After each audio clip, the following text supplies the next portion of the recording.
Well, let's talk about families, though, because we have this. This is a story from the New York Times. This is huge.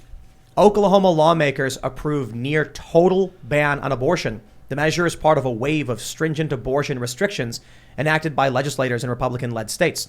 Lawmakers in Oklahoma on Tuesday approved a near total ban on abortion, making it the latest Republican-led state to forge ahead with these restrictions.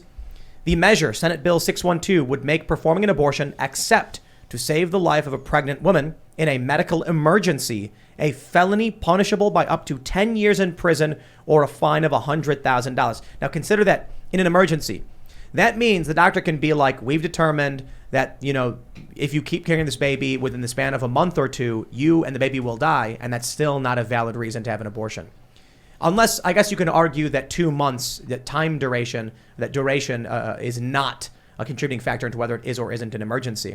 The felony goes to the doctor, not the mother? Yeah, that's right. Yes, performing the abortion. So also, when you're talking about these instances of medical necessity, oftentimes what they're referring to is procedures which are not actually technically abortions, but could result in the death of the unborn child if they perform the operation to save the mother. So I'm curious to know which exceptions are actually being made. I think, check this out. This is really, really interesting. They say if its passage came after Oklahoma became a major destination for women from Texas who were seeking abortions after that state enacted a law banning the procedure after about 6 weeks, a very early stage of pregnancy. If allowed to take effect, SB 612 would be devastating for both Oklahomans and Texans who continue to seek care in Oklahoma. A coalition of abortion rights groups, including the ACLU of Oklahoma and Oklahoma Call for Reproductive Justice, said in a statement, nearly half of the patients Oklahoma providers are currently seeing are medical refugees from Texas. Now Oklahomans could face a future where they would have no place left in their state to go to seek this basic health care. I want to point out, man, I asked this question before. I want to avoid making very hard predictions, but I believe abortion may be a major catalyst for this looming civil war or whatever conflict we're in. We're at the point now where it seems things have calmed down. There's a meme where it's like, where'd Antifa and BLM go? People must have not been paying their bills. And I'm just like, yo, it's winter. Come on, calm down. Yeah, they can't be out there now. It's too cold. Right. Summer is when things get crazy, and they tend to. They only want to fight fascism when the weather's good. It's weird. But also Yes, take a look in at what's happening. sundresses. But take a look at what's happening politically with like January 6th, Birkenstocks. filing subpoenas against people. They're having to pay hundreds of thousands of dollars to combat these subpoenas. They're being charged with contempt. So it's still very much hot in terms of some kind of escalating conflict. Now, with Oklahoma outright being, we've got too many refugees from Texas who want abortion, so we're going to ban it basically outright. This is going to be a major catalyst because at the same time this is happening, Colorado does the inverse. The right to abortion in Colorado is now guaranteed under state law with no restrictions. So my understanding is this is up to the point of birth. Is that it? Well, I read the law and there were no limits or restrictions. So probably, right? I mean, there were no limitations at all. It was a 4-page law. And yeah, it didn't say that you couldn't have an abortion at any point. Blue states, there's 15 states that are similar. Colorado said that they wanted to be a sanctuary state for abortion, and so did California. And both of those, California, I know, was putting money in place in order to help women who are poor get there, so that they could have their pregnancies terminated in the state. The point is there's no compromise on this issue at all anymore. There used to be compromise. Tulsi yes. Gabbard saying safe, legal, and rare. That used to be real. I feel like that was even Bill Clinton. That was the old idea, was safe, legal, and rare. Where we are now is Oklahoma says no, Colorado says no problem. And there's like literally no middle ground of like, well, maybe there are some conversations we should have about medical issues. Nope. Well, I think a couple of years ago, remember, it started, I think it was Lindy West started saying, shout your abortion. And there was this whole thing about like, be proud of it. And I think that totally backfired. You know, I personally have never been in favor of abortion, but I've been like, okay, safe, legal, and rare. I guess that makes sense. And then as soon as it started being like pro-abortion, I was like, and I'm now entirely 100% thoroughly opposed. I don't think it's a catalyst for civil war, but I do think this is a catalyst for potential second presidential term for Joe Biden, because I think this is an issue that so many liberals and leftists are so passionate about. Also, I feel like this is an issue that traditionally right-wingers only played lip service to. I feel like the Republican Party, it's made up of 3 core groups: the neo-libs, the neocons, and the traditionalists. And the only people who really care about the issue are the traditionalists. Also, like, Donald Trump only became pro-life when he was running for president to pay more lip service to this group. Another issue is... Hold on, I got to answer at least one of the points. I disagree. To Democrats, this is a virtue signal, but not a strong moral issue. Democrats so the Democrat view on abortion is you're flushing away human waste. They consider it no different than taking a dump in the toilet. They say, right, so it's a clump of cells, who cares?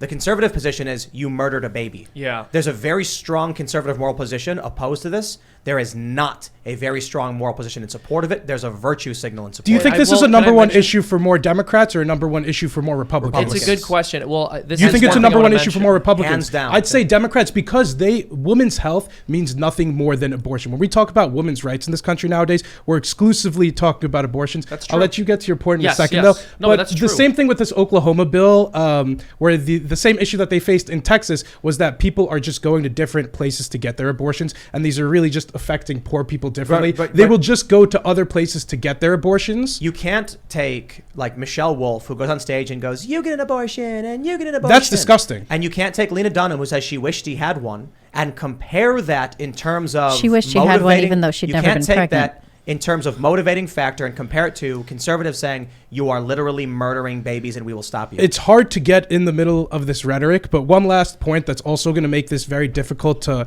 enforce, or once it is illegal, or if Roe v. Wade was ever overturned, it would go back to the states. But then in the states where it is illegal, the abortion pill and different medical technology exists such that abortions are extremely easy to have, even without having a doctor. So because during COVID we weren't allowed to meet with doctors, that you had to meet with a doctor to get yourself an abortion pill prescribed to you. But during COVID, they lifted that because they didn't want people meeting with doctors. Now, since they're changing that rule, they're getting abortion pills mailed in from different countries and different continents. And there's not a lot you could do to stop this. We're not going to start making this illegal for women to get the abortion pill off the market. We're not going to jail them, right? That's the worst political move, to try to penalize the woman for getting an abortion. I just think it's a losing issue. I want to kind of interject here because this is a very important issue for me.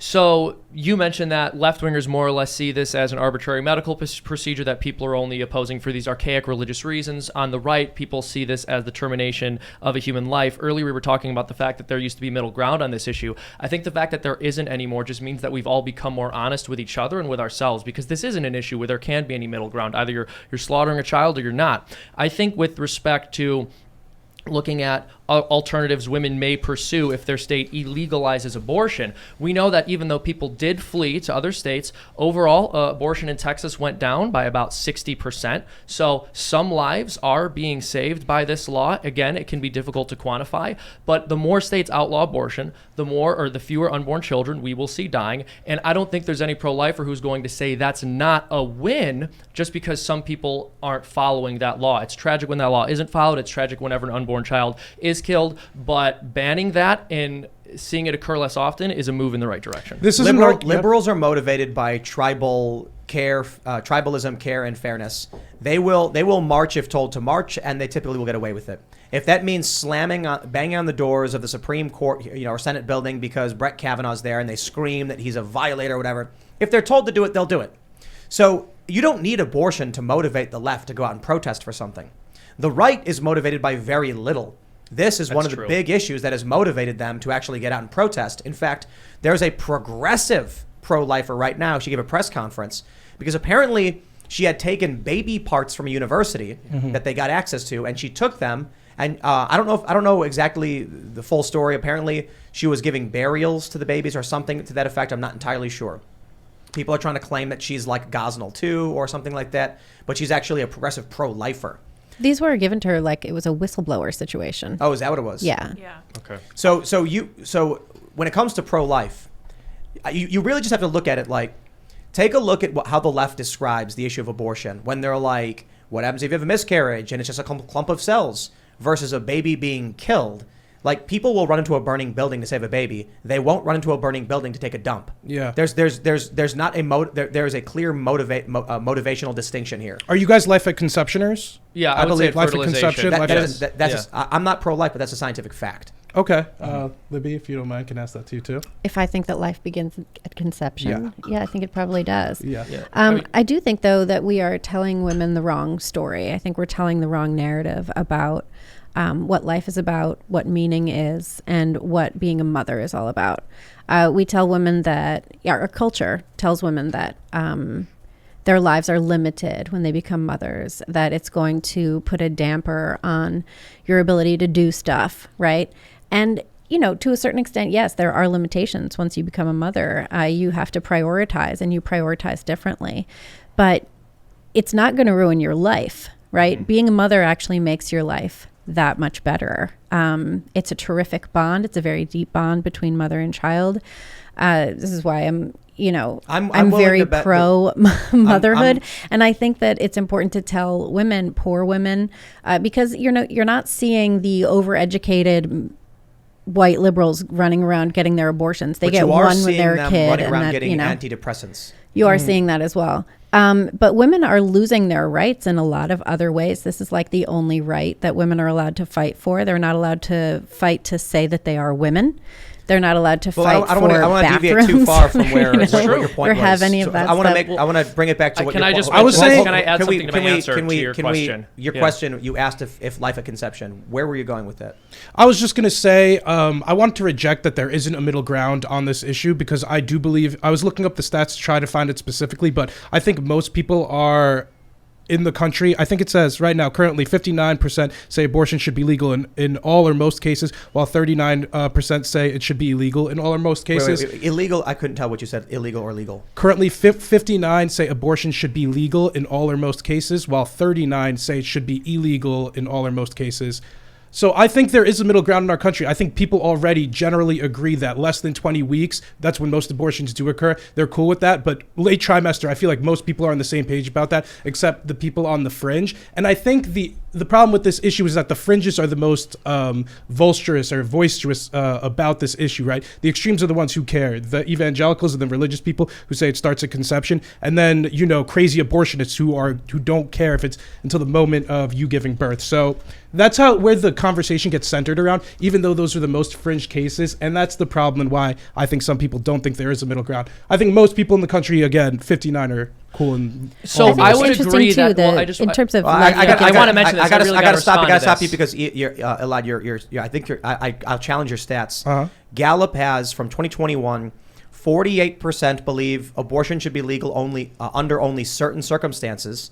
32 say legal under any circumstances, and 19% say illegal in all circumstances, which means the majority of Americans support restriction abortion. I'm looking at Pew public opinion. Yeah. So that shows 15. And I've also got Gallup. Gallup says it's 50-50. It depends on the statistics that you're looking at. Yeah. But I really want to say this. So it may absolutely be the case that there are a large number of Americans who say that there's a middle ground here, but 95% of biologists, according to a 5-year study and survey of biologists, say that life begins at fertilization, regardless of their position on abortion. So the truth is, life begins at fertilization. That's what the science says. And I believe that we need to base our policy around the best information we have on what human life is, and endowing every living person with said rights, not necessarily what the polls say might be politically popular. And I want to real quick, I do want to point out Elad's stats. I checked them. Yep, Pew says exactly what he says they show. I'm kosher.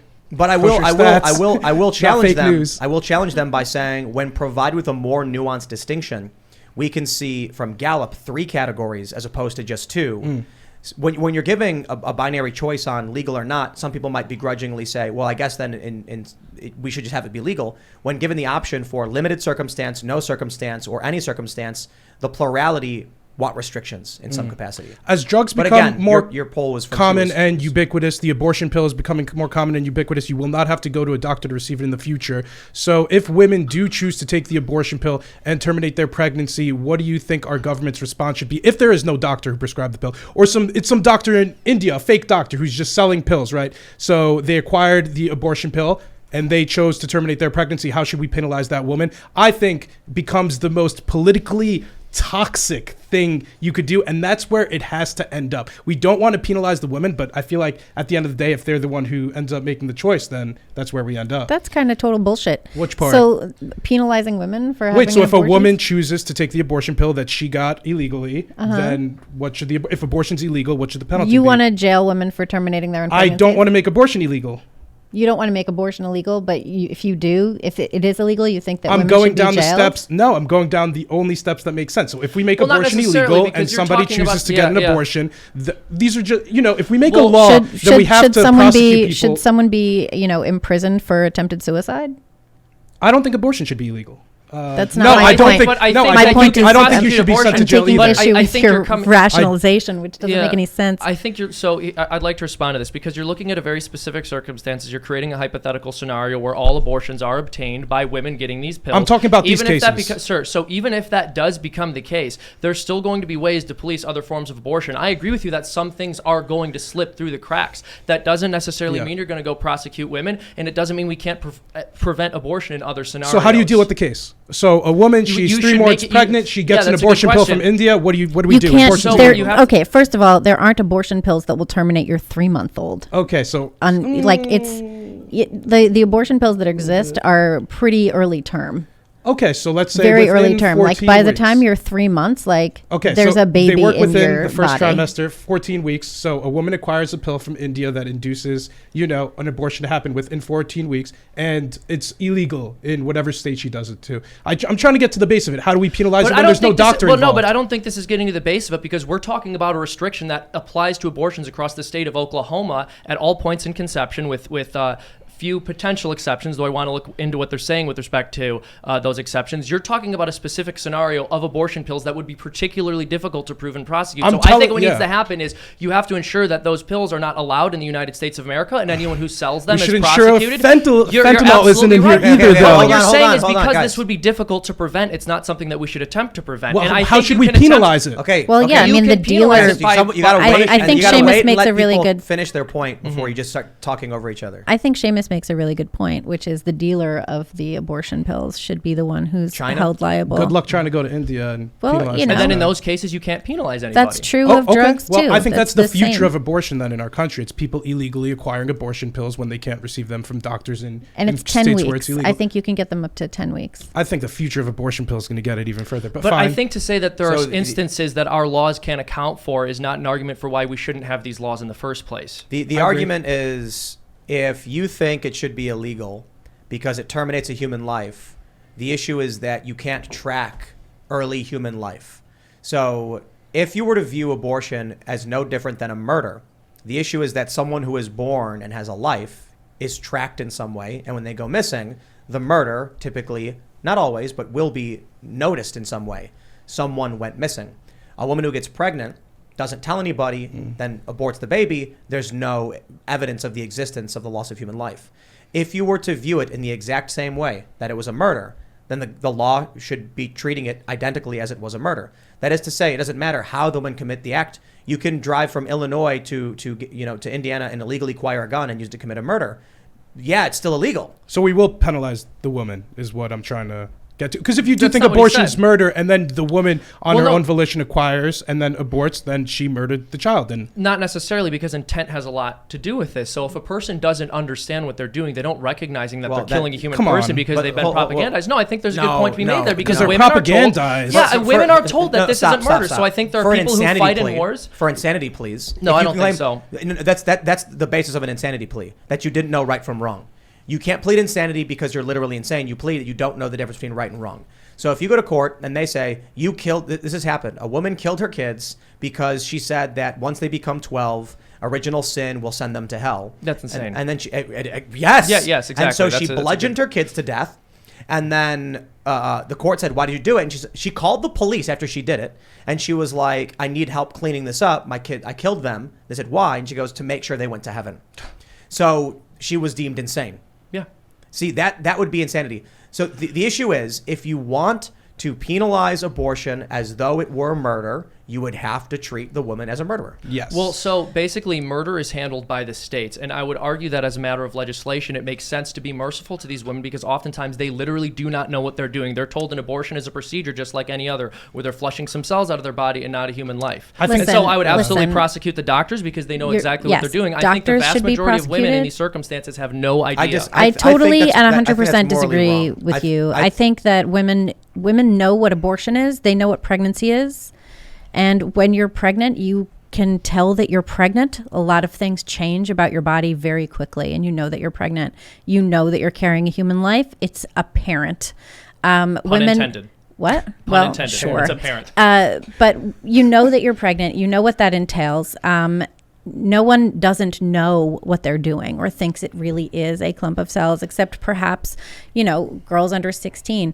I do not think that women should be prosecuted for having abortions any more than I think people who are suicidal should be prosecuted for attempted murder. It just doesn't make any sense. These things are going to happen. Women have been aborting their babies since long before birth control pills or whatever, abortion pills or surgical procedures or anything like that. And there have certainly been lots of circumstances and countries in which women are prosecuted for having abortions. There was, I was obsessed with Norwegian literature for a while, and there was this book, Growth of the Soil, I believe. Was it Growth of the Soil? Yeah, by Knut Hamsun. And there was a woman who was prosecuted for attempted abortion, and she ended up in prison with a whole bunch of other ladies who had attempted abortions, and they were all there raising their children in prison. And that's the kind of thing that you would start to look at. You would start to look at imprisoning children for having been born to mothers who have a lot of kids and didn't want any more, as it was in that book. Was primarily the situation. I think that what we need to do as a society is have more respect for parents' choices. We have to be supporting families more and not constantly trying to, force everyone to adhere to, the government's dictates for your lifestyle. I think that has a lot to do with it. There is a chance that the abortion pill doesn't actually work. They say the abortion results in an abortion 1 to 2 weeks, anywhere from 54% to 92% of pregnancies. And it also says if the abortion doesn't take, it could result in birth defects if pregnancy doesn't end. So I think I would not be surprised if they do ban abortion outright across the board in the United States or just in many states. You're going to see people fleeing states. Mm-hmm. You're going to see people doing, backroom abortions or whatever, pills or otherwise. But I think what's more likely to happen first is geographic polarization. Yeah. So like what we're seeing with women in Texas fleeing to Oklahoma. Now that Oklahoma bans it, you're going to see people in Texas fleeing to Colorado. Yeah. And then they're going to stay in Colorado. And then you're going to see states become hyperpolarized it's going to be by geography. Then you're going to see a bunch of states that are pro-abortion with no restriction and many states that are anti-abortion with no exceptions or limited, rare exceptions like health of the mother.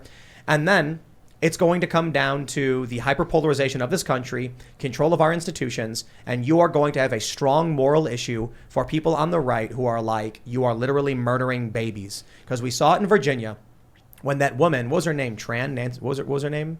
That politician. She wanted restrictionless abortion, and she was asked by a judge, would this mean that a woman who is literally about to give birth, she's dilating, you could abort the baby? And she goes, there would be no restriction.